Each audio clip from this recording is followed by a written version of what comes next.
once again to the Hillside. Today I'm going to show you guys how you can get free kale practically for life.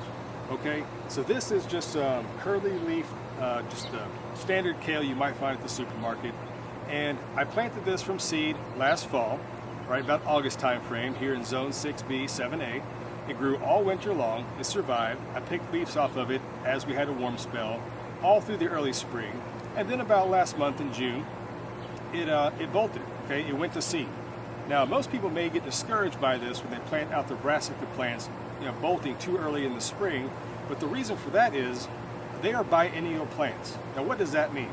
Okay, so they're gonna grow the first year vegetatively, they're gonna survive a winter, and the next year, as soon as it starts really warming up, like in our zone 6B, summertime, late springs, June typically, it's gonna send up a nice big flower stalk and it's gonna go to seed. Okay, that's the natural cycle of kale. So if you follow the natural cycle, you won't be disappointed. And I can show you just how to use the nature as a guide to help you get free plants, free kale forever. Okay, so let's get in, zoom in down here close, and let me show you more about what I'm talking about. All right, so look right here. See this stem? There's 1, 2, 3, and a baby one right here. There were 4 kale plants started right here. And the reason why these are so bunched up together is they were little tiny seedlings, and I didn't want to try to risk separating them to damage them as they were baby seedlings, so I just put all 3 right here, let this big one go right here as well. So look around. All of these right here, guess what these are? These are baby kale plants coming up on their own as they have self-seeded. Okay, and even right here on the old stalks, it's actually putting on more growth right now, which is going to be just fine to eat. It's going to be awesome, okay? So is it best to leave this many seedlings going in a bed? It's up to you. Okay, you could eat these as microgreens. You could just, as they get a little bit bigger, just pinch the whole plant out, eat it. It's delicious. You'd pay an arm and a leg at the grocery store for some baby microgreen organic kale, so you're saving money for one. But other than that, what does this mean about getting plants for free and always having enough kale on supply? Well, let me show you. Let me take you a little bit back in time and show you what you need to do prior to harvesting the kale plants and just the overall cycle of what we're talking about right here. Okay, so going back a little bit in time, this right here, these are the dried seed pods of the kale, okay? Look just how many there are. I mean, these are just tons of dried seed pods. This is just one little bag. This is only about maybe a third of the actual seed pods that were actually present at the time. And you don't need to worry about collecting every single little seed pod off your kale plants, because you're gonna have so many, it's really not gonna matter.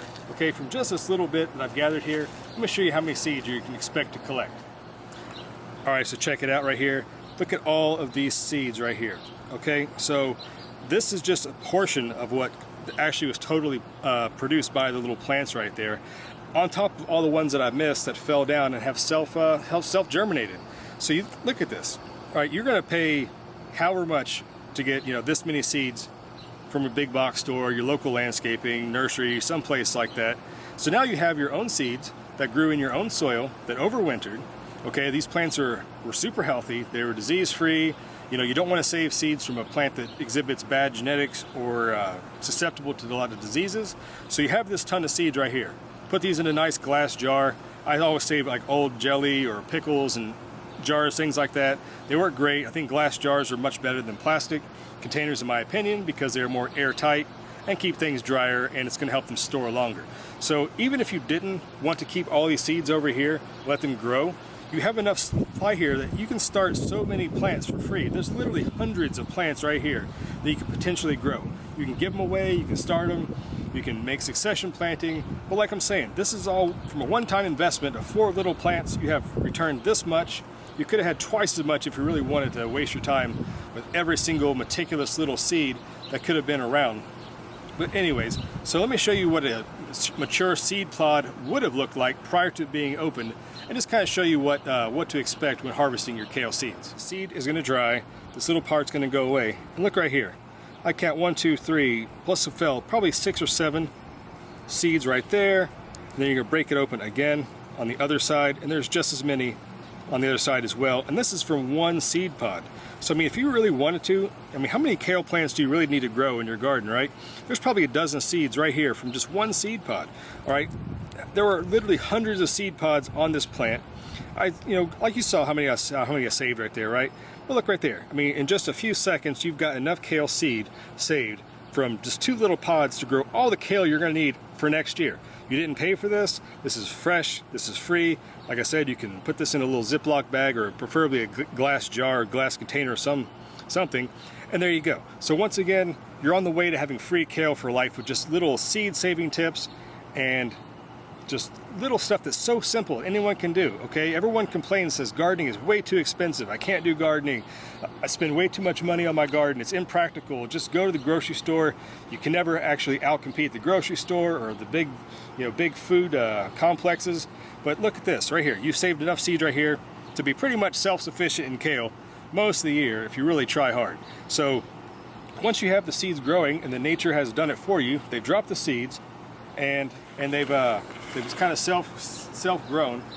I'm going to show you how to dig up some of these plants and how to transplant them to help you continue the free kale march that we're working on until we get to that ticket of just being able to be self-sufficient in kale or other brassica type plants that you don't have to worry about buying. You don't need grow lights inside. You don't need to worry about, did I forget to turn the lights on? Did I water too much? Did I not water enough? Do I need a heat mat? Do I need to keep stuff in the windowsill? All right, nature takes the guesswork out of this for you. Okay, so let me go ahead and dig up some plants and show you how to transplant them on your own. That'll actually help you on the path to being 100% free kale for life. All right, so it's very simple. Just get a nice little trowel. You can use your fingers if you want. But the good thing about when you do this, look how many plants there are. You cannot possibly use all these. So if this is the first time you're doing this, and you kill a couple in the process, don't sweat it. I promise you there's 100 plants here, if not more.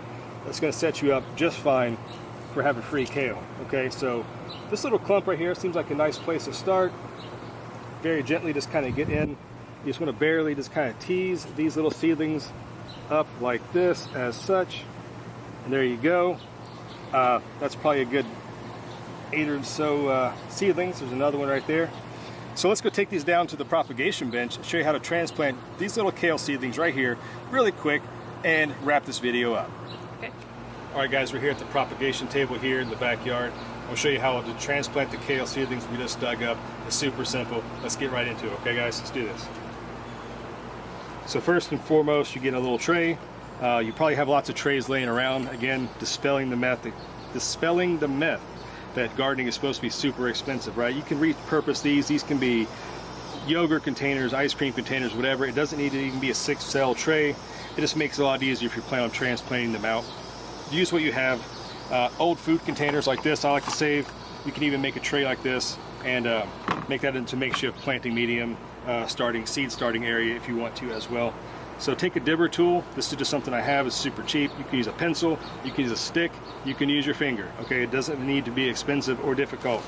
Okay, all you're going to do is going to press it in, kind of twist it, makes a nice little impression right there into the potting mix. That's going to be able to accept your seedling here in a second. So very gently, as this soil, I pulled it out, is very rich in compost, so it's very non-compacted. And be very gentle. See the root on that right there? This is a perfect size to transplant. Now you have to be brave, you have to trust me. Your seedlings are a lot tougher than you might think they are. At this point, you can kind of press the seedling down into the medium like this. It's not gonna hurt it, guys. Just don't be too rough or too violent with it. There you go. That's one quickly transplanted kale. Do it again one last time to show everybody. Okay, get your kale in the second leaf stage. Okay, so the first 2 seed leaves are the cotyledons. This is the stored energy from the seed that the plant's going to use to start growing. At this stage, it's going to be super easy to transplant. If it gets any bigger, the roots are going to get more entangled and be more difficult to transplant. Okay, so we're going to go ahead and put this guy here. If you don't have a little dibber tool, it's okay. Find something else to substitute. Press it in. There you go. And I'll go ahead and do this later off camera. I don't need to bore you guys with the repetitive nature of this. Just kind of watered in real good. Make sure that there's not overwatered, and make sure it's not underwatered as well. Make sure it's a nice, well-draining container. Overwater it, let the water soak all the way through. It's going to get the air pockets out. It's going to compress the soil around your kale and set these guys up for the most success on your journey of free kale. So I hope this video was helpful. Hope you enjoyed it. Please do consider subscribing and giving this video a big thumbs up. I do hope you learn something. I love teaching you guys how to grow things, and more importantly, I love growing free plants. Okay, growing free plants, volunteer plants, showing you guys how to do things easy, free, and cheap. You can grow kale this way. You can grow spinach. I've had peppers, tomatoes, which is a totally different subject. I understand, and that's another time for another video because of the growing season and the climatic requirements of growing long season crops from volunteers, pros and cons. That may be a video coming up soon. You know, wink wink. Anyways, I'll go ahead and wrap this video up right here. Hopefully you guys go try this. Hopefully you guys are excited about getting free kale plants for life because you're watching this video and learning how to do it for yourself. All right, guys, from my hillside to yours. I'll catch you guys next time. I'm gonna get back to transplanting some kale. All right, guys, bye-bye. Good.